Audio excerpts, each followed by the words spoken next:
Welcome to World Builders Anonymous. Kick that world building addiction and actually finish that novel with your hosts Vito and John.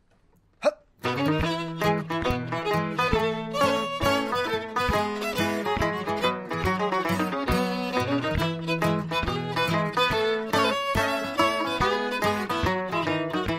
think you should talk into the pickup on your violin as your input. Because that's definitely how that works.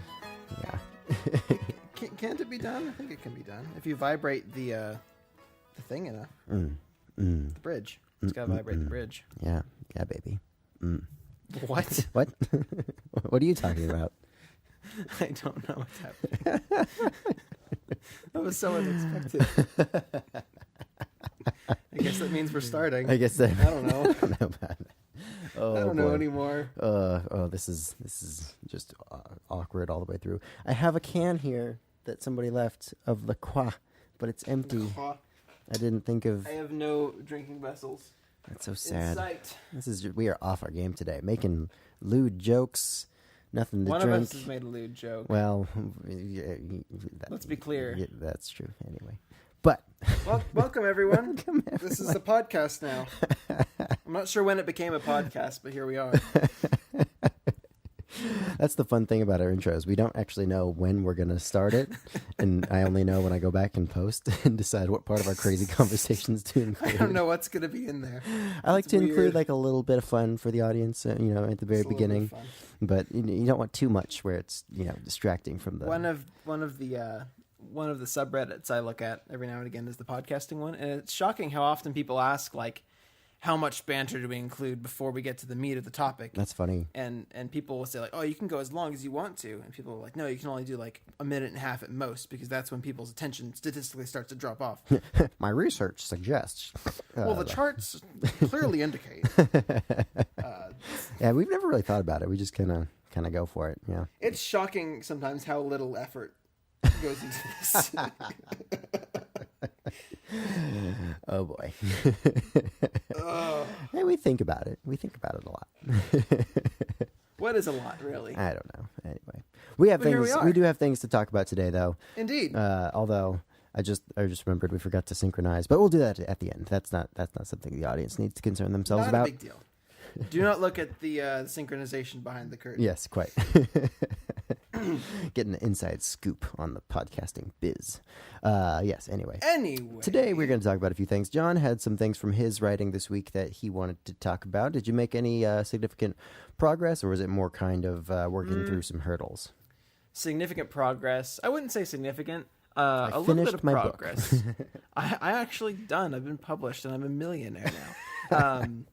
No, I wrote some more into the... well, actually, we'll just jump in because this is kind of part of it. I've talked a bit in the last couple of episodes about forks in the road, and kind of when you approach them, there's some things you need to think about and do in order to keep the story moving along. And when you come to these crossroads, it becomes something important to focus on because your story can branch off in two completely different directions, and they're not compatible with one another. You have to pick one and go. You can't kind of bridge the gap. And that's where discovery writing kind of requires you to stop sometimes and focus on these decisions. And so I told you that I was having one of these about whether or not to have this dream sequence that kind of starts to reveal the magic system to the reader. And I eventually decided I'm just going to go with that and see how it feels. And I liked it. And I faced a similar decision this week with the nature of my magic system and the way it presents itself to the reader. And this whole thing is encapsulated in sort of an idea of being realistic about your book and being critical enough to understand when you've pushed a concept too far, or when you've done something that's kind of putting the spirit of your novel at risk, so to speak. So I've told you that the magic system I have, very vaguely and loosely, because again, discovery writing doesn't lend itself well to deep and complex systems right off the bat. The basic idea is that there's this stone, and if you hold this stone and keep it in contact with your skin for a long time, eventually it starts to manifest these powers that correspond to whatever particular stone you have, and you have cool magic things. Neat. That's not enough. to have a complete magic system, but it's enough to start because you can add detail and complexity later. And it came to the point to add some of that complexity this week. And so I was in this dream sequence where the powers are revealed to Darren, my main character. The powers are revealed. The powers are revealing themselves. And so I really went in deep into this idea of the stone is this like distillation of this ancient grand imperial magician from the cathedral of the main empire, and he condensed himself into the stone to escape the oppressions of this tyrannical government, and the trickle down pieces of that tyrannical government are now the main governing body of this region, and the stone has like resurrected itself in sort of Darren as a host in order to take revenge against it just went on. Jeez. And I thought it was awesome. And I was excited about it. And I told Tessa, and she was like, "That's cool, John." And she was really supportive, and she said she thought it had a lot of interesting things to it. But it was just a lot to kind of explain in the car. Did you ever stop while you were like writing that and be like, "Whoa, what did I just do?" Well, it happened. Blacked out there for a second. I sat down. I wrote like the first little bit of it, which I loved actually. I still like it a lot. Of this entity sort of introducing itself to Darren in his dream, and he doesn't understand that it's a real thing. He thinks he's just dreaming, of course. And that was a fun scene, and I liked it. But then I sat down to write a little bit more, and I started to, for the first time, like, think of all the implications of what I was talking about. And the biggest one, actually, to me, is not one you might think of, but it's how much. So this stone, then, this magical stone, has a person associated with it, who is a real person who exists in Darren's dreams. How much does that person know? Does it know what Darren knows? Does it know about, what's going on really? Does it know about the current state of things? And how much can it influence Darren's actions? Like, there's a whole lot of implications to do with this concept that I came up with on the fly. And as much as I liked it, it came to a point where I had to decide, like, what I asked myself the question again, what is the tone, the purpose, and the style that I was going for when I wanted to write this book? And it all came back to Darren. Darren's the focus. Darren's the central character, and his journey is essentially the entire book. When you overlay that against this big backdrop of a millennium-long war of these celestial-like beings who exist in this dream world, and there's all this magic going on, you suddenly lose Darren amongst it, and he becomes meaningless in this greater struggle. And because Darren was the focal point of my book, I realized I can't do that. I can't make this what's going on, even though it adds this whole nother level of the conflict. It takes away the current level that I want. And so I scrapped all of that stuff and changed that dream sequence into more of a representative picture, I guess, of the power manifesting itself inside of Darren. And it begins this journey for him that takes place on this quote unquote like magical level, as opposed to just the regular one that he was experiencing before. And I like that a lot. It's a good scene, and I enjoy the way it feels reading it. And more important than that, it preserves the intention and the narrative that I was going with. But it turned out to be a really good exercise in narrative restraint, I guess you might say. Looking at what you're doing with a critical eye and saying, is this what I want? Is this in line with everything I'm trying to accomplish? Or is it just, this is no slight to Brandon Sanderson, but is it just a giant, huge sword that I want people to have? It's the cool thing that's like, I just want to be part of the story because it's cool. Yes, exactly. And I eventually decided, it's just there because I had this that sort of thing should epiphany. There should be a special name for something like that, like a thing that's there just because it's cool, but it's also kind of superfluous at the same time. We should come up with a name for that. The word that comes to mind, I know it has nothing to do with it, but is Schadenfreude. I know it has nothing to do with it, but it sounds right. Yeah, you're right. It has nothing to do with that. It certainly doesn't. It's a weird thing. I can't explain my thoughts. I came up with this whole giant entity system and this crazy magicalness in half a second. I don't know what my brain's capable That's of. funny though. That's all really interesting though, and I definitely identify with that a lot. I'll often have these big ideas that don't seem to go with the vision I have for the story and the tone and the focus. The focus is, I think, a good way to describe it that you want for the story, because the focus, like you said, you want to be on this one character and his individual journey, and that doesn't mean you can't have this sort of grander narrative. Sure. That frames it or sort of envelops his story, in which his story is taking place.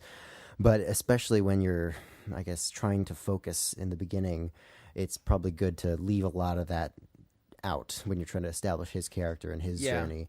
And that can all be kind of going on in the background maybe. But I feel like often in series, in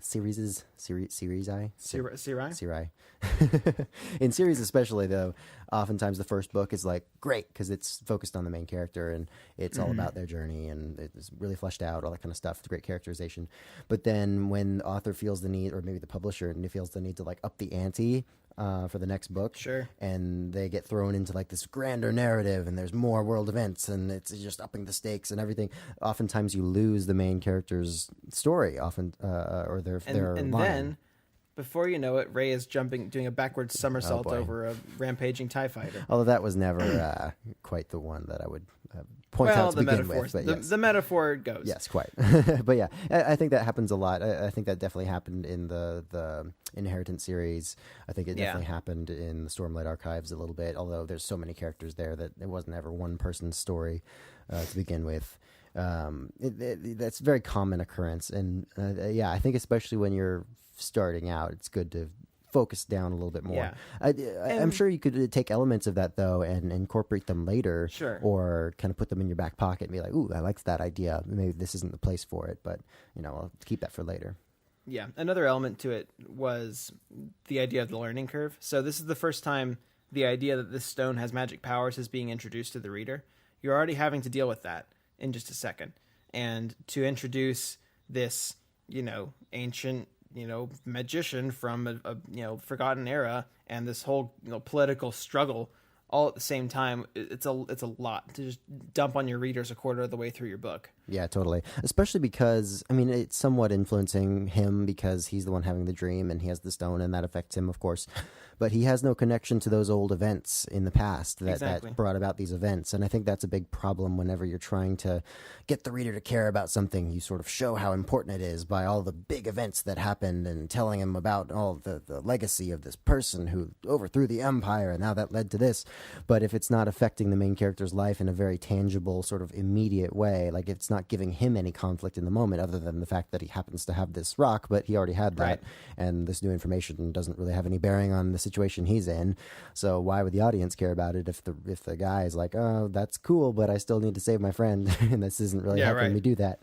Another part of it that I thought of was it's almost breaking the promise that I made to the readers with the first part of my book, which was that it would be centric to Darren, and it would be a more character-focused and smaller-scale story in a way. And jumping into all this stuff later on in the book kind of breaks that promise. Yeah, and I think you can have it both ways a little bit. I don't think you have to keep the world small in order to keep the focus small.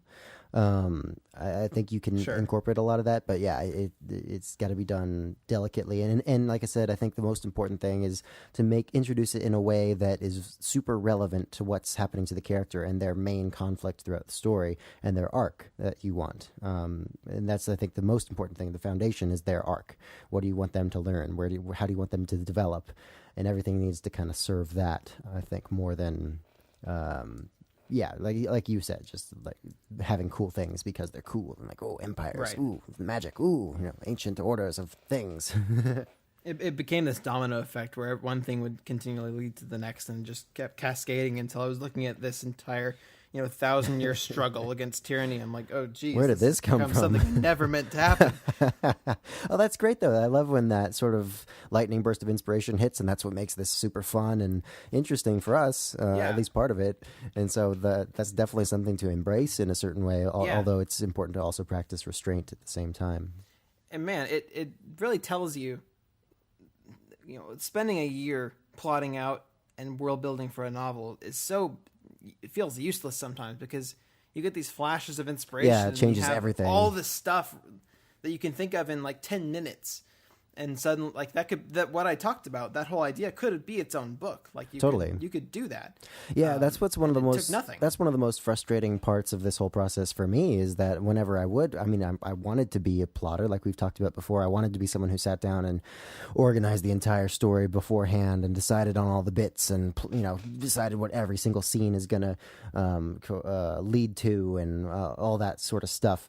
And then I would sit down to write and have a completely different idea as I'm writing the scene. And I would tell myself, no, just keep going. You have a plan. Just go with the plan. But it would be that nagging kind of like, but this is really cool. I want to do this too. It's like, how do I mesh these together? And it became just too many things. So that's the whole idea with the more discovery writing avenue is that we're kind of embracing that instinct to let new ideas flow and be part of the story in a more dynamic way. But I certainly haven't found that balance myself yet. I'm still working on that, but that's cool. It's a cool experience to have had. Yeah, and the ultimate result of it was not much actual progress was made in terms of word count, but a lot of progress was made in determining, like, again, the fork on the road was there, and I picked a path, and we're going down it now. And it's not the one I originally thought I was going to go down. That's the first time that's happened, by the way. Yeah, there's been a few forks. And each time I've continued down the first thing I went with because it felt really good. This is the first time I've gone down a road and went, no, this isn't it. Let's try the other way. Yeah, that feels better. That's more in line with what I'm looking for. Oh, that's cool. And now we're going that way. It's a nice feeling to have problem solved that and figured that out. It is, yeah. And again, I credit Tessa with getting me to do that and just picking one and going with it and seeing how it feels. That wasn't something it's pretty obvious in retrospect, but I was not seeing it. And she helped me out with that. She has pregnancy superpowers. She just sees everything so clearly right now. Her senses are all sharpened, and she just has these amazing powers of intuition. Always has. She's way smarter than I am. My wife also had a higher GPA than me, although only by 0.2. Isn't that the worst? It's not the worst, but it's a little. No, I'm a bit competitive great. Though. I like to do well, but it's also like it's partly like, oh man, but she could do better than me. But it's also like, my wife's pretty cool, Yeah. Well, Tessa got the highest honors in college. I only got mine did too. Yeah. I got the lowest honors. Like I wasn't under the honors, but I wasn't the highest one. I was like the lowest one. Yeah, my wife got a full ride scholarship to a $200,000 a year school. It's pretty impressive. Yeah, she's definitely the better student than I am. There you go. Anyway. So how was your week, Vito? What are you up to? Oh boy, I'm in the middle of ground school for this pilot thing and getting ready to move, and didn't make a whole lot of progress this week. I was thinking a lot though about I guess defaults in my writing, those things that I just kind of do without thinking about it, whether that's in terms of characterization or the story, the plot structure, all that kind of stuff, even the organization of the political structures in my world. All those sorts of things. Like I've been sitting on these ideas for too long and letting them kind of calcify into this almost permanent sort of background noise that I have incorporated into all my ideas for the last 5 years. Should I completely start over and scrap everything and intentionally make very different decisions than I have before? Because since I've started this entire process of trying to write a book, at least since the first couple of attempts, since I've gotten back to it about 5 years ago, I've had pretty much the same idea with some relatively minor differences. It's always been this small sort of family with a dad and two sons as sort of the basis. There have been other characters, there was mom at one point, there was some sisters at one point, but it's always been about these two brothers and their dad. Whether their occupations were, one thing or another, in the middle of this political turmoil with this element of magic, this other character who's this female mage, I guess, or magic user, who I've had an idea about. She was the second main character I ever had in a story idea when I was 17. And she has the same name still and everything. And I've always wanted to use her for something because I love her as a character, and I love her name. I love her a personality that I kind of came up with, and I've always had a very clear vision of who this other person is, and I've always had a pretty clear idea of the two brothers as well, their different personalities and the dynamic I want for them, and their dad, and those four characters are kind of always been the core of everything I've done for the last 5 years, like I said. And also the political background has always been fairly similar, even though it's, like this time I'm basing it off of real events, but it's still kind of the same thing. It's always been this empire of some sort, whether you want to call it that or not. That's kind of what it is, taking over their I don't know, town, city, nation, whatever, and them being kind of part of this rebellious faction. And the more I thought about it, the more I was like, this is all super cliche and not really what I want. I don't know anymore. And I was trying to think this week about ways I can mix it up and make different decisions with the same set of characters, because I still love these characters. Yeah. But I've been defaulting to the same, I guess, story outline and sort of the series of events. And even those have been pretty hazy, but I have the very, very rough picture of an outline in my head, and always have. And it's always followed this sort of political turmoil structure. And I'm thinking to myself, maybe I can make this about them more personally and things that affect them more personally. And yeah, you always want to do that anyway, but maybe just leave out the political stuff entirely. Like get rid of any mention of, or not maybe any mention, but any direct allusions to political activities, whether that's rebellions or takeovers or all that sort of stuff. Because I think I default to relying on that too much to provide tension in my stories. And that leaves me in this place where I don't have anything for the characters to do, because all the tension is coming from external sources for them. They don't have any desire other than to either just be left alone or overthrow their empire, like one of those two things, both of which are cliche, both of which are not the most active goals to have, and they can be kind of lazy because they're so kind of trite at this point, I guess. A little cliche. I get it. So I don't know. I've not really come up with a solution yet, but I was thinking a lot about that and different decisions I could make in terms of the activities that the characters are actually doing and the goals they have from the beginning of the story that will be accomplished eventually. Yeah, that's a hard thing to do. You get so attached. One person on Reddit, I frequent the Fantasy Writers subreddit, and one of the guys posted on there and said something to the effect of, I'm a first-time writer. I have 2 ideas for books that I could go on. One of them is something I've sat on for years, and I've really thought about this story, and it's a story I do really want to tell. But the other idea is something I just recently came up with, and it's not as defined. There's not as much understood about it, but it's also a story I really want to tell.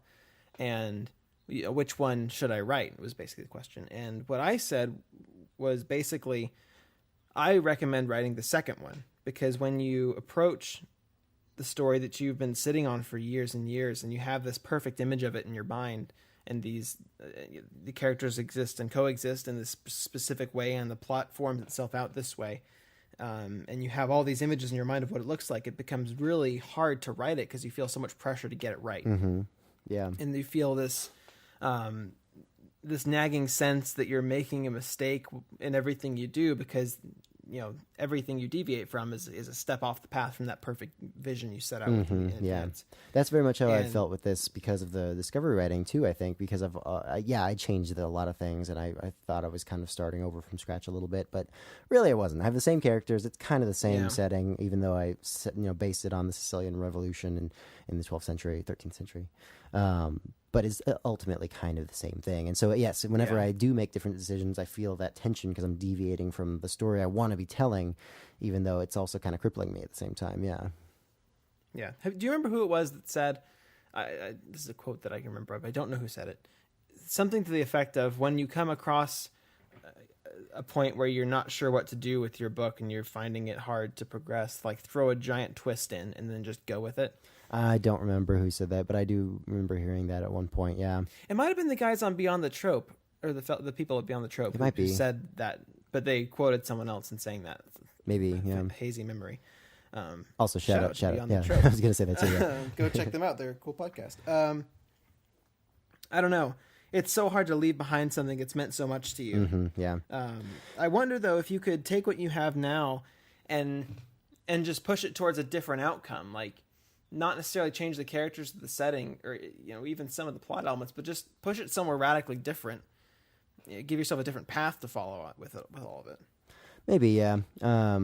I'm thinking I might experiment a little bit with another idea I've had. I think I've mentioned it before, that sort of world ship idea where there's like multiple generations of people living on this colony ship hurtling through the stars towards this sort of unknown planet. Sci-fi on us. It would be more sci-fi, but it's also not, because the people on board don't necessarily know much about the ship. They're just kind of living their lives on this sort of kind of almost organic world ship, and so Yuz and Vong kind of thing. It's not really Yuz and Vong. It's like there's world ship ideas theoretically that would involve actual like land and dirt and trees and that kind of stuff on the inner surface of a cylinder, essentially, that would be spinning. And you'd have, equipment and machines to recycle the air and all that kind of stuff, of course, too. But essentially there'd just be people living in these neighborhoods and sort of, I don't know, different areas of the ship. It's not really even a ship. It's more like a traveling ant farm for people, essentially. Yeah. So you wouldn't have to be like super, super sci-fi with it necessarily. It's more that gives the frames, the stories you can tell. Yeah, the sci-fi is the backdrop. Yeah, and you could make it more sci-fi in certain, episodes almost of it. I imagine it as an episodic almost series where you jump 100 years in the future, maybe jump 100 years back at one point. Yeah.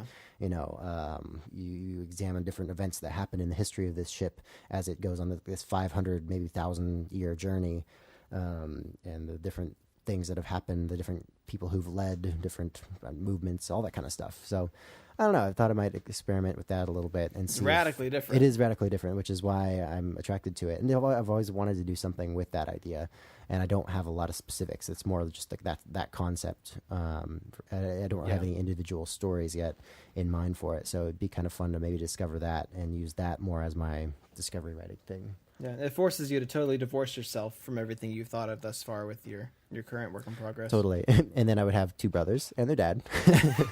And they'd find a magical woman. Mysterious woman who came in on a comet and somehow has magical powers. Oops. Oh, that's the best. I love that. But hey, maybe. You never know. Your first serious attempt at a novel was kind of a sci-fi. It was. I think we talked about it a little bit a couple weeks ago. Yeah, I really enjoyed that. And I've always loved sci-fi. I grew up reading Star Wars novels. And the great thing about Star Wars, of course, among many things, is that it's sci-fi and fantasy. I mean, you have magic of the Force. You have this fantastical setting. There's not a really hard sci-fi kind of... although the older I've gotten, the more that's become distracting for me. Sort of the impracticalities and unrealism of some of the... Yeah, lasers. No, not that so much, but more like, if you have artificial gravity and you have all this other stuff, why is, X, a problem for you? Like, why hasn't that been solved by technology? Whatever. There's a lot of different things you could go into there. But I love the adventure and the kind of the looseness of it in that way too. Yeah, because the possibilities are escalating. Exactly. For sure. Yeah, I love that it has elements of both fantasy and sci-fi, and I've always wanted to do something like that. I always kind of fantasized of writing even one of those books, and I still could, I guess. I mean, they're still adding to the new canon. Maybe I could steer it onto a good track. I don't know. I've only read a few books, and actually a couple of them are pretty good. I recommend a couple by Claudia Gray if you read those. But just promise me that if you go down a sci-fi route, you don't start doing like the thing where you info dump strange technologies and try to get me to understand what that's not really my thing. Omnispanner is when I don't have any context. No, I'm definitely more of a soft sci-fi guy. I've read a few harder sci-fi books and stories, and it's harder for me to get into them. I feel like that's almost a genre that suffers too much from cool stuff syndrome or Schadenfreude is what we say. It has the possibility. That's totally what it is. The false definition of Schadenfreude. Right, yeah. No, there's possibility for that cool stuff syndrome everywhere in sci-fi It's a little more limited. Look at this gadget. Ooh, look at this laser. Ooh, look at this one. Yeah. Ooh, that's cool. Because every aspect of society is touched by it, and you can put it anywhere. And like doubly so for military sci-fi, because I feel like that's both about the cool stuff and about this is the new coolest weapon in the world. And also just like the realism. Like you get too bogged down in realism. Like, ooh, the gravity is, this way on this, ship, and it rotates at this rate. And well, if you go to this planet, the oxygen's a little bit more scarce, and so you have a harder time. All that kind of thing can bog you down. We can call that interstellar syndrome. Yeah, and also like the military lingo and sort of military aspect of it, I feel like it appeals to people who are into that, and that's just not me, I guess. I don't know. I totally distracting get it as well. But yeah, anyway, I think I might kind of experiment with that a little bit this week and take a little bit of a break from my other story, because I both haven't had time to really work on it as much as I would like to, but also I think part of the reason I'm avoiding it is because I'm just like, I don't know what to do with this. I'm kind of stuck, which is, a self-perpetuating circle. If you don't work on it, nothing's going to get done, and you're going to feel even worse about it and all that kind of thing. So maybe I should just sit back down with it and really force myself to work something out, because I've made some progress in the last few weeks. But yeah, I'm thinking I might take a break and pursue this other idea that's been in the back of my mind for a while. Sure. Definitely. I think even if at worst, a break and a different setting can help you get some context and some clarity when you come back to your main project. And maybe get that, some of these other ideas and outlet to get out of my head, and then I can more clearly focus on the other thing. I don't know. Yeah. Yeah. We'll see. But yeah. Nothing bad can come of it. No, I don't think so. Except for more delays. Delays. Oh my yes. Gosh. The perfect ending. The perfect button, yes. So yeah, my goal this week is just to do more writing, continue along that the path that I've chosen at the fork in the road, and cool. Make a brilliant novel. That's the goal. That's the goal. Let's just do it. Cool. The dream. Nice. All right. Well, I think that wraps up everything I wanted to talk about today. Eh? I would say so. Cool. Why don't you give us a quick rundown of our socials? Oh, I'm ready. Are you cracking your knuckles? Yes, I'm so ready for this. Okay. You can, if you'd like to, email the show at wbapodcast@gmail.com with questions, comments, anything you want. You can even send us some novel snippets if you want some feedback. We enjoy doing that. You can find us on the Reddit. We frequent the Fantasy Writers subreddit in particular. We are WBA_podcast on there. On all the major social media platforms, we on Instagram, Facebook, and Twitter. We are World Builders Anonymous. And you can find our website, worldbuildersanonymous.com, where we have some articles, some information about us, the show, and a couple other things as well. You will be sure to enjoy it. And please, if you don't mind, leave us a review on iTunes. I don't know if it makes a difference. People say it does. I don't know if it's true, but do it anyway because you love us and you want to let us know. So good at if sales. If nothing else, you can stroke our ego by saying nice things about us on iTunes. Is that not enough for you? We give you so much. We give you so much of us. The least you can do is say nice job. Go to iTunes, leave a review, 5 stars, and just say nice job. I'll know what it means. Vito will know what it means. Maybe a little thumbs up and emoji. I'll be happier. Yeah. Can you do emoji? I don't know. Do whatever you know. What? Do whatever you want. Look up how to do a thumbs up thing with just the characters available to you on your keyboard. I'm sure there's a way. ASCII art. You can definitely do an ASCII art thumbs up for sure. And that's before the next Google search is the one that says how to leave a review on iTunes because it's needlessly difficult. It is very weird. I still don't understand it. I did it and I don't understand. It took me like 20 minutes to figure it out how to do it myself. Yeah, it's pretty crazy. We of course left an iTunes review ourselves on our own show. Apple, the company that can figure out the iPhone but makes it a 20-minute process to leave a freaking comment. Oh my gosh. Anyway, all that to say, thanks for listening. It's been a really great week. This has been our most downloaded week and month, apparently, that we've had so far. Yes. So thank you guys for listening and sharing it with your friends. And hopefully we'll keep working together and figuring this out together. Yeah, that. Yeah, that's all I had to say about that. We're leaving now. Goodbye. Bye.